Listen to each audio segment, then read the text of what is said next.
В Хакасском госуниверситете проходят студенческие встречи. Каждый день новая интересная программа. Она рассчитана на сегодняшних школьников, будущих абитуриентов.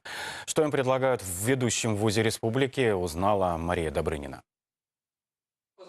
Первый экскурс – класс кафедры информационных технологий и систем. Именно здесь школьников обучат на «ты» разговаривать с интернет-пространством.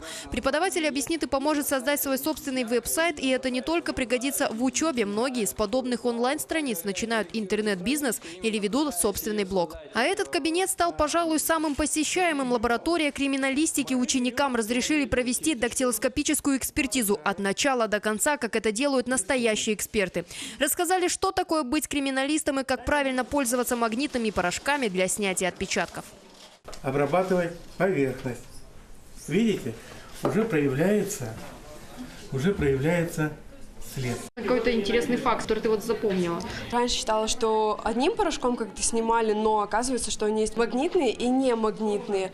Также они различные бывают, белые и черные, что меня очень удивило, что с разных вещей разными порошками снимают. А для людей творческих устроили мастер-класс по оформлению. В студии дизайна и красоты показали принтер с термотрансферной печатью, который позволяет за несколько минут напечатать любой рисунок на полотне. К слову, в общей сложности для школьников ХГУ провели порядка 100 различных мероприятий. Прекрасная возможность показать им наш университет. Причем такой формат, он очень хорош тем, он популярен у абитуриентов и у наших родителей, старшеклассников, тем, что они могут быть не только пассивными участниками, то есть наблюдателями какого-то процесса, они могут активно участвовать в этом процессе. После преподаватели наглядно развеяли миф о том, что вода из-под крана вредная и жесткая. Оказалось, та, что есть в каждой квартире Абакане, намного мягче и чище, чем продается в магазинах. И это еще не вся практическая польза таких мастер-классов.